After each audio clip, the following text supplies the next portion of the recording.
नमस्कार पालक हो. नुकताच मी एक व्हिडिओ अपलोड केला होता आणि त्याच्यातून मी हितगुज साधली होती पालकांशी आणि सांगण्याचा प्रयत्न केला होता की मुलांची जी जडणघडण आहे ती त्यांच्या सुरुवातीच्या अवस्थेमध्येच होणं गरजेचं आहे. म्हणजे 1ली ते 4थी हा जो पहिला विकासाचा टप्पा आहे त्याच्यामध्ये त्यांना शिकवणं गरजेचं आहे. मग ते इंग्रजी असेल किंवा गणित असेल. आणि त्या व्हिडिओला बऱ्याच लोकांनी पाहिलं आणि बऱ्याच लोकांनी कॉमेंट्ससुद्धा केले. त्यातली एक कॉमेंट्स एका पालकांचीच होती आणि मला असं वाटलं त्या पालकांच्या कॉमेंट्सला उत्तर देणं खूप गरजेचं आहे. कारण त्याने असं म्हटलं होतं की सर तुम्ही जे सांगताय ते अगदी बरोबर आहे की सुरुवातीच्या जडणघडण जी आहे त्याच्यामध्येच त्यांना बेसिक त्यांच्या कन्सेप्ट क्लिअर केल्या पाहिजे, त्यांना चांगलं शिकवलं गेलं पाहिजे, विशेषतः इंग्रजी किंवा गणित. पण अशा पालकांचं काय? तर मी जसं म्हटलं होतं की पालकांनीसुद्धा शिक्षक व्हा, तुम्हीसुद्धा त्यांना शिकवा. सुरुवातीच्या त्यांच्या अवस्थेमध्ये मुलं जास्त डेव्हलप होतील. तर त्यांनी म्हटलं ज्या पालकांना इंग्रजी शिकवता येत नाही किंवा कारण इंग्रजी शिकवणे ही स्किल आहे, प्रत्येकाला ते जमेल असं नाही, प्रत्येक पालक हा शिक्षक होऊ शकत नाही. मग अशा पालकांनी आपल्या मुलांकडे कसं लक्ष दिलं पाहिजे किंवा त्यांनी काय केलं पाहिजे? तर मला असं वाटलं की याच्यावर मला काही बोलता येईल का? पहिली ही गोष्ट आहे की मला मुळातच काही असं स्क्रिप्टेड वगैरे बोलायचं नाही आहे. मी कधी ते बोलतही नाही. मला असं वाटतं मला जे अनुभव आलेत ॲज अ टीचर मी शिकवताना मला जे वाटतं आहे, आता ह्याच्यामध्ये काही चुका असू शकतील किंवा मी सर्व शक्तिमान आहे, मला सर्व कळतं आणि मला त्या मुद्द्यावर बोलता येतं असं म्हणण्यापेक्षा मी क्लासेस फील्डमध्ये आहे, मुलांना शिकवतो आहे. सो मला जे सांगावं असं वाटतं आहे ते तुमच्यापर्यंत शेअर करतो आहे. तुम्हाला तुमचं मत किंवा तुमचं काही सजेशन असेल तर मला डेफिनेटली कमेंट बॉक्समध्ये ते ऐकायला आवडेल. सो बघा, मला असं वाटलं की काही मुद्द्यांवर आपण जरूर लक्ष दिलं पाहिजे ॲज अ पॅरेंट्स. पहिला मुद्दा हा आहे की बरेच जण असं म्हणतात की आम्हाला इंग्रजी शिकवता येत नाही कारण आपण इंग्लिश मिडियममध्ये टाकल्यानंतर. मग मला असं वाटतं की इंग्रजी माध्यमात टाकणं गरजेचं आहे का? Is it compulsory to get admissions for our child in English medium? आपण त्यांना मराठी माध्यम किंवा सेमी इंग्लिश माध्यममध्ये नाही शिकू शकत का? आता एक लक्षात घ्या, मी माझ्याकडे क्लासेसला मुलं असताना मराठी माध्यम म्हणजे सेमी इंग्लिशमधून आणि इंग्लिश माध्यमातून दोन्हीही मुलं असतात आणि त्यावेळी मी ऑब्झर्व करतो की जे अंडरस्टँडिंग जी आहे ती मराठी माध्यमातल्या जे टॉपर मुलगा असेल आणि इंग्लिश माध्यम दोघांची सेमच असते. किंबहुना मराठी माध्यमातल्या मुलांचं बऱ्याच अंशी इंग्रजी वगैरे ग्रॅमॅटिकली चांगलं असतं, मॅथच्या कन्सेप्ट चांगले असतात. सो मला बिलकुल असं वाटत नाही की इंग्लिश मिडियममधूनच टाकायला पाहिजे, खास करून अशा वेळी. कारण आता बऱ्याच जणांना असं झालं आहे ना की इंग्रजीमधून टाकलं तर इंग्रजी सुधारेल. ह्या एका गोष्टीसाठी आपण इंग्लिश मिडियममध्ये टाकतो, पण बाकीच्या विषयांचं काय? मग मॅथ्ससुद्धा त्याच्यामध्येच आलं आहे, बरोबर. इंग्रजी एक भाषा आहे जी आपण डेव्हलप करू शकतो इझिली. सो अर्थात हा तुमचा प्रश्न आहे की इंग्लिश मिडियममध्ये टाका किंवा सेमी. पण जेव्हा तुम्ही ती ज्या मिडियममध्ये टाकाल तर त्या मनापासून त्या मुलांच्या कॉन्सेप्ट क्लिअर करण्याचा प्रयत्न करा, जेणेकरून तो कुठल्याही माध्यमात असला तरी त्या गोष्टींना चांगल्या तऱ्हेने हँडल करू शकतो पुढच्या ह्याच्यामध्ये. अर्थात मी हे बिलकुल म्हणणार नाही की इंग्लिश मिडियममध्ये टाकू नका. इंग्लिश मिडियममध्ये टाकलात तरीही तुम्हाला त्याच्या बेसिक कॉन्सेप्ट क्लिअर करण्याकडेच लक्ष द्यायचं आहे आणि मराठी माध्यमातून शिकवलं तरीही तुम्हाला तेच करायचं आहे. सो मी आग्रह धरेन की जर तुम्हाला असं वाटतं की तुमच्या घरामध्ये ते ॲटमॉस्फिअर सध्या नाही आहे तर मुलांना बर्डन का देत आहे? कारण मी बऱ्याच अशा पालकांना पाहिलं आहे ज्यांनी 4थीपर्यंत इंग्लिश मिडियममध्ये टाकलं आहे आणि नंतर 5th स्टँडर्डला ते असा निर्णय घेतात की ह्याला झेपत नाही आहे तर मराठी माध्यमातून शिकवावं.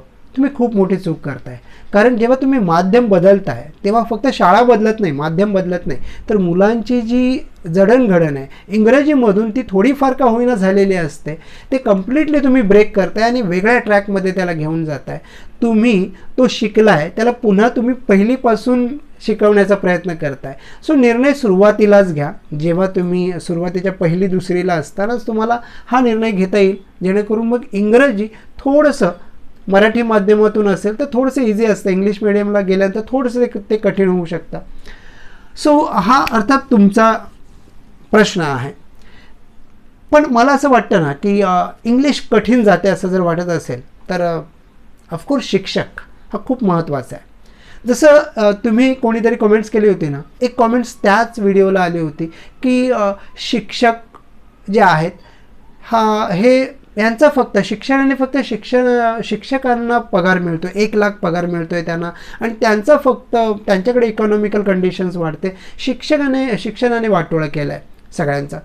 अर्थात ह्या गोष्टीने मला असं वाटतं ना, शिक्षक ह्याच्यासाठीच महत्त्वाचे आहेत. अर्थात शिक्षक काय करतायत, काय शिकवतात हेही महत्त्वाचं आहे. मुलांमध्ये डेव्हलपमेंट घडवणारे शिक्षक खूप महत्त्वाचे आहेत. आणि मला असं वाटतं उत्तम शिक्षक तुमच्या पाल्यांसाठी खूप महत्त्वाचे आहेत, मग ते शाळेमधले असू द्यात किंवा खाजगी क्लासेसमधले असू द्यात.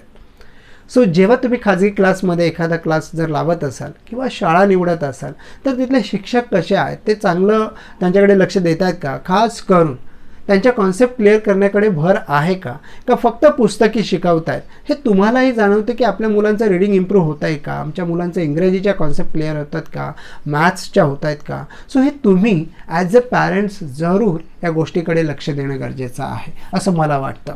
आणि जे तुमच्या हातात आहे, त्यानंतर जी गोष्ट तुम्ही करू शकता, भलेही तुम्हाला इंग्रजी शिकवता येत नाही, तुम्हाला मॅथ्स शिकवता येत नाही, पण तुम्ही एक गोष्ट करू शकता, आणि ते म्हणजे मुलांना वेळेवर अभ्यासाला बसवा, त्यांना आवड निर्माण करा अभ्यासाची.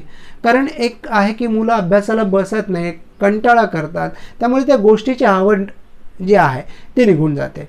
मी बऱ्याच जणांना बघितलं आहे की माझ्याकडे इंजिनियरची मुलं येत आहेत, ती जेवढी हुशार नसतात तेवढी एखाद्या शेतकऱ्याची किंवा ज्यांचे आईबाबा जास्त शिकलेले नसतात ती मुलं जास्त हुशार आहेत.